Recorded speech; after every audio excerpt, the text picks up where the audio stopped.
Northanger Abbey, Chapter the 10th. The Allens, Thorpes and Morlands all met in the evening at the theatre, and as Catherine and Isabella sat together, there was then an opportunity for the latter to utter some few of the many thousand things which had been collecting within her for communication in the immeasurable length of time which had divided them. "Oh heavens, my beloved Catherine, have I got you at last?" was her address on Catherine's entering the box and sitting by her. "Now, Mr. Morland," for he was close to her on the other side, "I shall not speak another word to you all the rest of the evening, so I charge you not to expect it. My sweetest Catherine, how have you been this long age? But I need not ask you, for you look delightfully. You really have done your hair in a more heavenly style than ever. You mischievous creature, do you want to attract everybody? I assure you my brother is quite in love with you already. And as for Mr. Tilney, but that is a settled thing. Even your modesty cannot doubt his attachment now. His coming back to Bath makes it too plain. Oh, what I would not give to see him! I really am quite wild with impatience. My mother says he is the most delightful young man in the world. She saw him this morning, you know. You must introduce him to me. Is he in the house now? Look about, for heaven's sake. I assure you I can hardly exist till I see him." "No," said Catherine. "He is not here. I cannot see him anywhere." "Oh, horrid! Am I never to be acquainted with him? How do you like my gown? I think it does not look amiss. The sleeves were entirely my own thought. Do you know, I get so immoderately sick of Bath. Your brother and I were agreeing this morning that though it is vastly well to be here for a few weeks, we would not live here for millions. We soon found out that our tastes were exactly alike in preferring the country to every other place. Really, our opinions were so exactly the same, it was quite ridiculous. There was not a single point in which we differed. I would not have had you by for the world. You are such a sly thing. I am sure you would have made some droll remark or other about it." "No, indeed I should not." "Oh yes, you would indeed. I know you better than you know yourself. You would have told us that we seemed born for each other, or some nonsense of that kind, which would have distressed me beyond conception. My cheeks would have been as red as your roses. I would not have had you by for the world." "Indeed you do me an injustice. I would not have made so improper a remark upon any account. And besides, I am sure it would never have entered my head." Isabella smiled incredulously, and talked the rest of the evening to James. Catherine's resolution of endeavouring to meet Miss Tilney again continued in full force the next morning. Until the usual moment of going to the pump-room, she felt some alarm from the dread of a second prevention. But nothing of that kind occurred. No visitors appeared to delay them, and they all three set off in good time for the pump-room, where the ordinary course of events and conversation took place. Mr. Allen, after drinking his glass of water, joined some gentlemen to talk over the politics of the day and compare the accounts of their newspapers, and the ladies walked about together, noticing every new face and almost every new bonnet in the room. The female part of the Thorpe family, attended by James Morland, appeared among the crowd in less than a quarter of an hour, and Catherine immediately took her place by the side of her friend. James, who was now in constant attendance, maintained a similar position, and separating themselves from the rest of their party, they walked in that manner for some time, till Catherine began to doubt the happiness of a situation which, confining her entirely to her friend and brother, gave her very little share in the notice of either. They were always engaged in some sentimental discussion or lively dispute, but their sentiment was conveyed in such whispering voices, and their vivacity attended with so much laughter, that though Catherine's supporting opinion was not unfrequently called for by one or the other, she was never able to give any, from not having heard a word of the subject. At length, however, she was empowered to disengage herself from her friend by the avowed necessity of speaking to Miss Tilney, whom she most joyfully saw just entering the room with Mrs. Hughes, and whom she instantly joined, with a firmer determination to be acquainted than she might have had courage to command, had she not been urged by the disappointment of the day before. Miss Tilney met her with great civility, returning her advances with equal goodwill, and they continued talking together as long as both parties remained in the room. And though in all probability not an observation was made, not an expression used by either, which had not been made and used some thousands of times before under that roof in every Bath season, yet the merit of their being spoken with simplicity and truth, and without personal conceit, might be something uncommon. "How well your brother dances!" was an artless exclamation of Catherine's towards the close of their conversation, which at once surprised and amused her companion. "Henry," she replied with a smile. "Yes, he does dance very well. He must have thought it very odd to hear me say I was engaged the other evening when he saw me sitting down, but I really had been engaged the whole day to Mr. Thorpe." Miss Tilney could only bow. "You cannot think," added Catherine, after a moment's silence, "how surprised I was to see him again. I felt so sure of his being quite gone away. When Henry had the pleasure of seeing you before, he was in Bath but for a couple of days. He came only to engage lodgings for us." "That never occurred to me, and of course not seeing him anywhere, I thought he must be gone. Was not the young lady he danced with on Monday a Miss Smith?" "Yes, an acquaintance of Mrs. Hughes. I dare say she was very glad to dance. Do you think her pretty?" "Not very." "He never comes to the pump room, I suppose?" "Yes, sometimes, but he has rid out this morning with my father." Mrs. Hughes now joined them, and asked Miss Tilney if she was ready to go. "I hope I shall have the pleasure of seeing you again soon," said Catherine. "Shall you be at the cotillion ball tomorrow?" "Perhaps we— Yes, I think we shall. I am glad of it, for we shall all be there." This civility was duly returned, and they parted.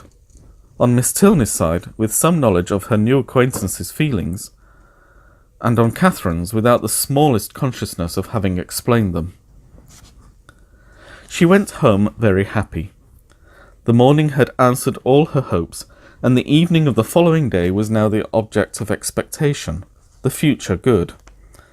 What gown and what headdress she should wear on the occasion became her chief concern. She cannot be justified in it. Dress is at all times a frivolous distinction, and excessive solicitude about it often destroys its own aim. Catherine knew all this very well. Her great-aunt had read her a lecture on the subject only the Christmas before, and yet she lay awake 10 minutes on Wednesday night, debating between her spotted and her tambored muslin, and nothing but the shortness of the time prevented her buying a new one for the evening. This would have been an error in judgment, great though not uncommon, from which one of the other sex rather than her own, a brother rather than a great-aunt, might have warned her. For man only can be aware of the insensibility of man towards a new gown. It would be mortifying to the feelings of many ladies could they be made to understand how little the heart of man is affected by what is costly or new in their attire, how little it is biased by the texture of their muslin, and how unsusceptible of peculiar tenderness towards the spotted, the sprigged, the mull, or the jaconet. Woman is fine for her own satisfaction alone. No man will admire her more, no woman will like her the better for it. Neatness and fashion are enough for the former, and something of shabbiness or impropriety would be most endearing to the latter. But none of these grave reflections troubled the tranquillity of Catherine. She entered the rooms on Thursday evening with feelings very different from what had attended her thither the Monday before. She had then been exulting in her engagement to Thorpe, and was now chiefly anxious to avoid his sight, lest he should engage her again. For though she could not, dared not, expect that Mr. Tilney should ask her a third time to dance, her wishes, hopes, and plans all centred in nothing less. Every young lady may feel for my heroine in this critical moment, for every young lady has at some time or other known the same agitation. All have been, or at least all have believed themselves to be, in danger from the pursuit of someone whom they wish to avoid, and all have been anxious for the attentions of someone whom they wish to please. As soon as they were joined by the Thorpes, Catherine's agony began. She fidgeted about if John Thorpe came towards her, hid herself as much as possible from his view, and when he spoke to her, pretended not to hear him.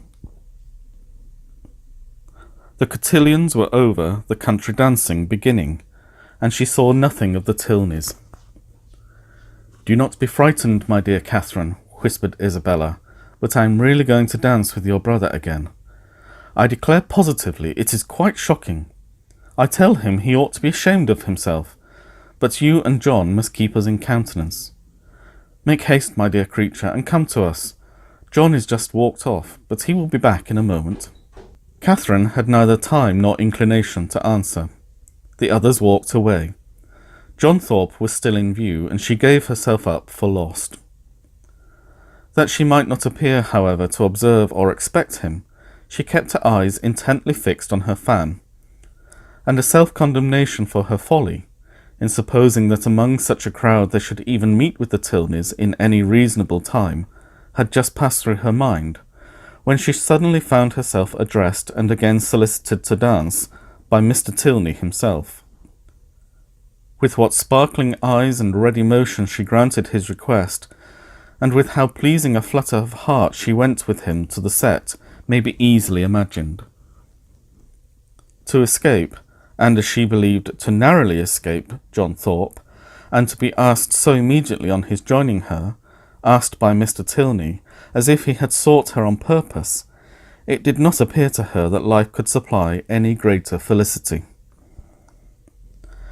Scarcely had they worked themselves into the quiet possession of a place, however, when her attention was claimed by John Thorpe, who stood beside her.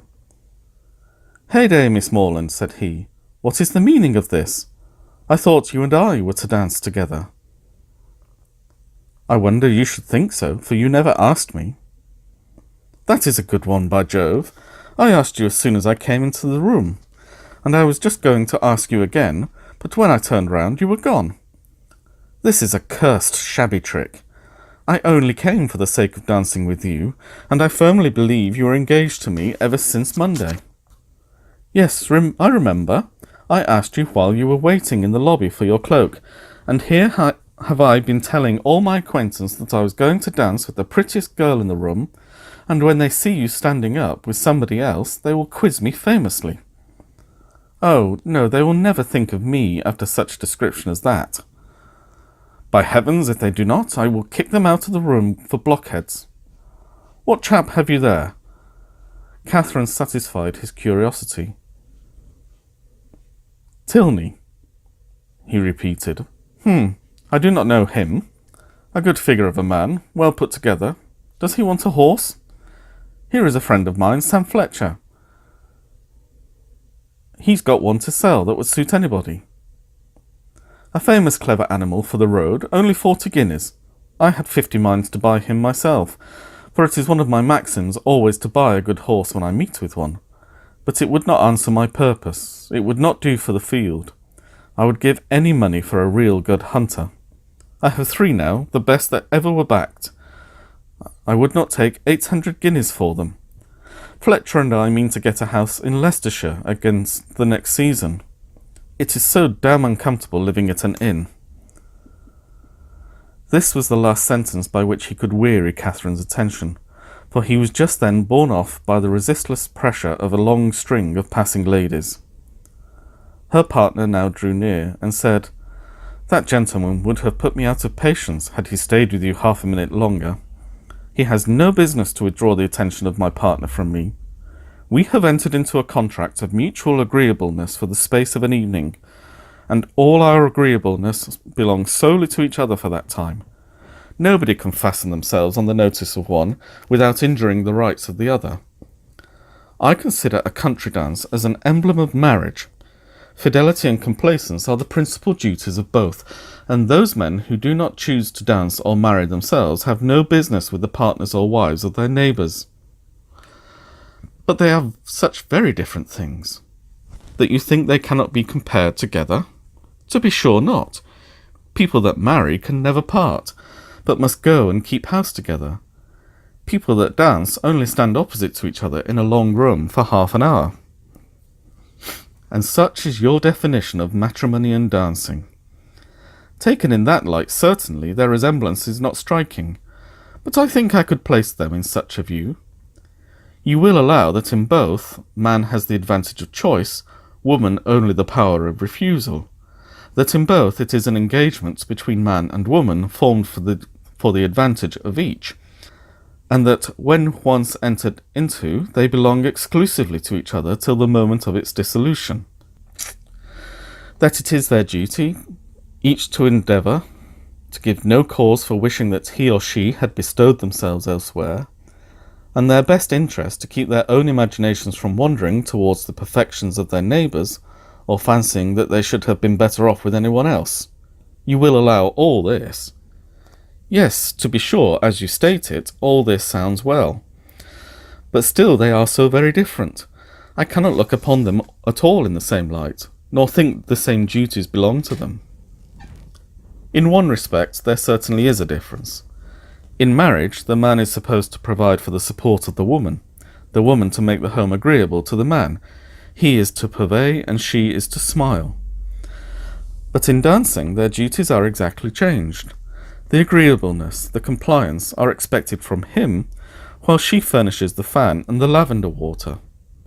That, I suppose, was the difference of duties which struck you, as rendering the conditions incapable of comparison. No, indeed, I never thought of that. Then I am at quite a loss. One thing, however, I must observe. This disposition on your side is rather alarming. You totally disallow any similarity in the obligations. And may I not thence infer that your notions of the duties of the dancing state are not so strict as your partner might wish? Have I not reason to fear that if the gentleman who spoke to you just now were to return, or if any gentleman were to address you, there would be nothing to restrain you from conversing with him as long as you chose? Mr. Thorpe is such a very particular friend of my brother's, that if he talks to me, I must talk to him again. But there are hardly 3 young men in the room, besides him, that I have any acquaintance with. And is that to be my only security? Alas, alas!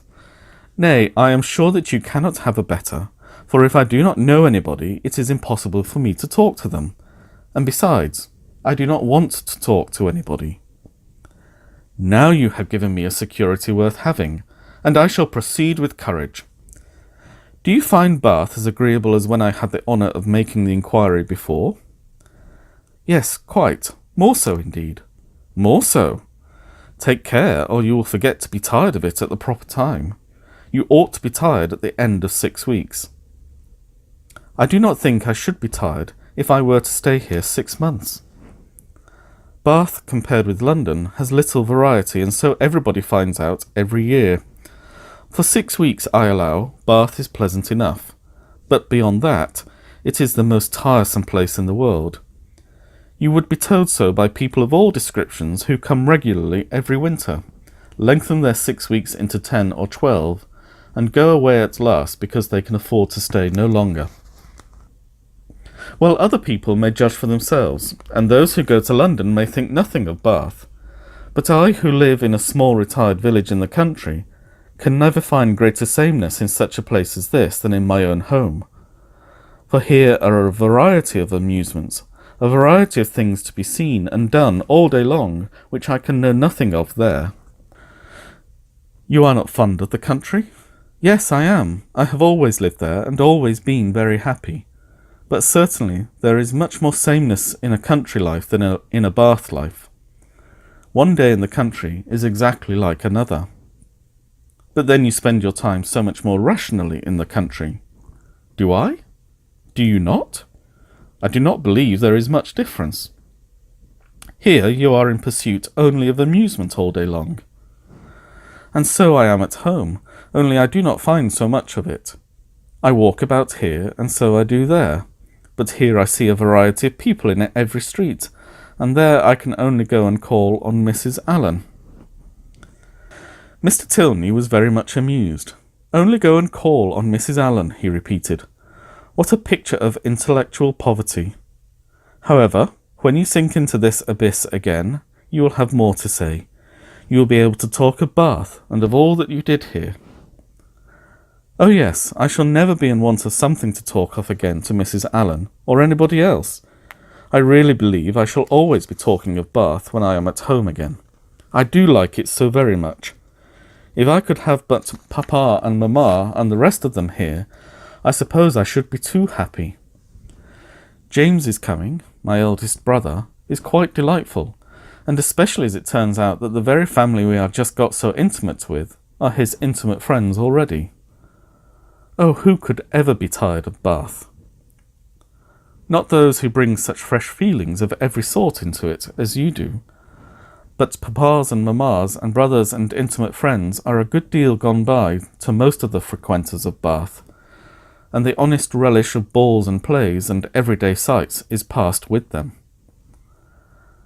Here their conversation closed, the demands of the dance becoming now too importunate for a divided attention. Soon after reaching the bottom of the set, Catherine perceived herself to be earnestly regarded by a gentleman who stood among the lookers-on, immediately behind her partner. He was a very handsome man, of a commanding aspect, past the bloom, but not past the vigour of life, and with his eyes still directed towards her, she saw him presently address Mr. Tilney in a familiar whisper. Confused by his notice, and blushing from the fear of its being excited by something wrong in her appearance, she turned away her head. But while she did so, the gentleman retreated, and her partner coming nearer said, I see that you guess what I have just been asked. That gentleman knows your name, and you have a right to know his. It is General Tilney, my father. Catherine's answer was only "Oh," but it was an "Oh," expressing everything needful, attention to his words, and perfect reliance on their truth. With real interest and strong admiration did her eye now follow the General, as he moved through the crowd, and "How handsome a family they are," was her secret remark. In chatting with Miss Tilney before the evening concluded, a new source of felicity arose in her. She had never taken a country walk since her arrival in Bath. Miss Tilney, to whom all the commonly frequented environs were familiar, spoke of them in terms which made her all eagerness to know them too, and on her openly fearing that she might find nobody to go with her, it was proposed by the brother and sister that they should join in a walk some morning or other. I shall like it, she cried, beyond anything in the world, and do not let us put it off. Let us go tomorrow. This was readily agreed to, with only a proviso of Miss Tilney's that it did not rain, which Catherine was sure it would not. At 12 o'clock they were to call for her in Pulteney Street, and remember, 12 o'clock was her parting speech to her new friend. Of her older, her more established friend Isabella, of whose fidelity and worth she had enjoyed a fortnight's experience, she scarcely saw anything during the evening. Yet, though longing to make her acquainted with her happiness, she cheerfully submitted to the wish of Mr. Allen, which took them rather early away, and her spirits danced within her, as she danced in her chair all the way home.